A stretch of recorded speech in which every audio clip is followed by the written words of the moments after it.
শুভ সকাল বন্ধুরা। আমার ছাদ বাগানে থাই লম্বা সবেদা বা ল্যাংচা সবেদা একটি গাছ আছে। দেখুন, ফলন ভালোই হয়েছে।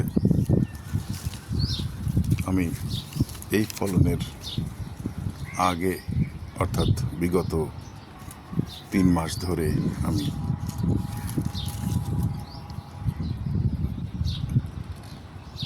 সবেদা ফল সংগ্রহ করেছি। অনেক বড় হয়েছিল এবং সবেদাগুলো অত্যন্ত সুমিষ্ট ছিল। থাই সবেদার একটি বৈশিষ্ট্য আমার কাছে মনে হয়েছে দেশি সবেদার তুলনায় আলাদা। সেটা হলো থাই সবেদায় দেশি সবেদার তুলনায় কষ অনেক কম এবং বেশি মিষ্ট মনে হয়েছে। গাছটির বয়স 2 বছর। একটি 50 লিটারের পটে গাছটি আছে। 2 বছরে গাছটি কলেবর যথেষ্ট বৃদ্ধি পেয়েছে। গাছটি আমাকে অনেক ফল দান করেছে এবং বর্ষার শুরু হওয়ার 1 মাস পূর্বে গাছটিতে এই ফলগুলো আছে এবং নতুন করে আরও হওয়ার সম্ভাবনা দেখা দিয়েছে। দেখুন কি পরিমাণে ফুল হয়েছে, দেখতে পাচ্ছেন আপনারা।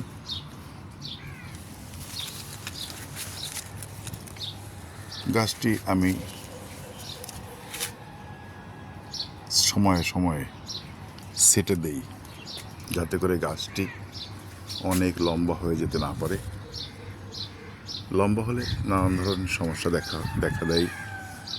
গাছের পরিচর্যা করা, পোকামাকড় নিয়ন্ত্রণ করা, ফল আহরণ করা, ফল সংরক্ষণ করে ঘরে তোলা, সব কিছুই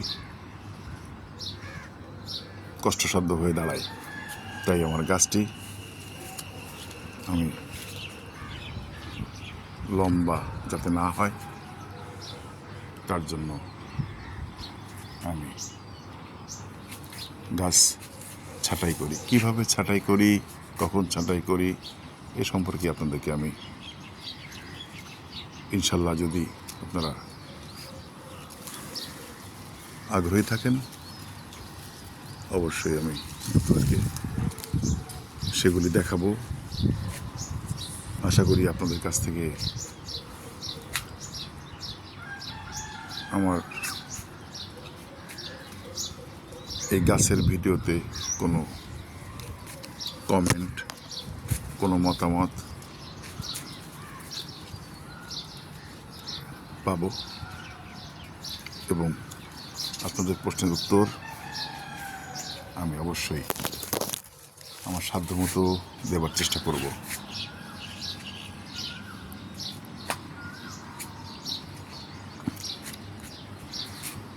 গাছটি আপনাদেরকে এভাবে দেখানোর উদ্দেশ্য হলো আপনারা গাছটি দেখুন এবং আপনাদের ছাদে যাদের পক্ষে সম্ভব, ভাড়াটিয়া বাড়িতে এটা অনেকাংশেই সম্ভব হয়ে ওঠে না, তাদের কথা আলাদা। যারা পারবেন,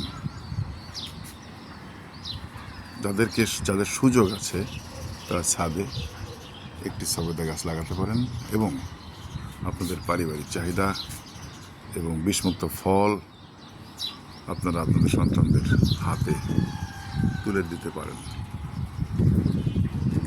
এই গাছ কঠিন কিছু নয়। আশা করি আপনাদেরকে আমি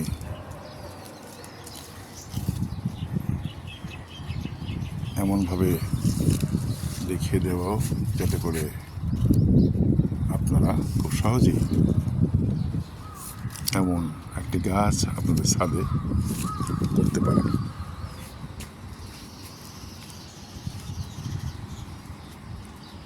গাছের মাটি তৈরি, গাছের বিভিন্ন পরিচর্যা, বছরের বিভিন্ন সময়ে বিভিন্ন ধরনের পরিচর্যা এবং সার প্রয়োগ সব কিছুই আপনাদেরকে আমি পর্যায়ক্রমে দেখিয়ে দেব। এবং আপনাদের যদি আমার ছাদ বাগানের গাছের ভিডিও ভালো লাগে তাহলে আপনারা আমাকে জানাবেন। আমি আরও বেশি ভিডিও আপনাদের সামনে উপস্থাপন করার আগ্রহ তৈরি হবে। আরও ভিডিও আমি আপনাদের সামনে উপস্থাপন করতে পারবো।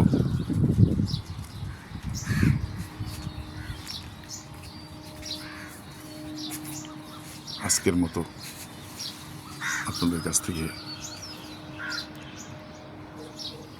বিদায় নিতে চাই। ভালো থাকুন, সুস্থ থাকুন। ধন্যবাদ।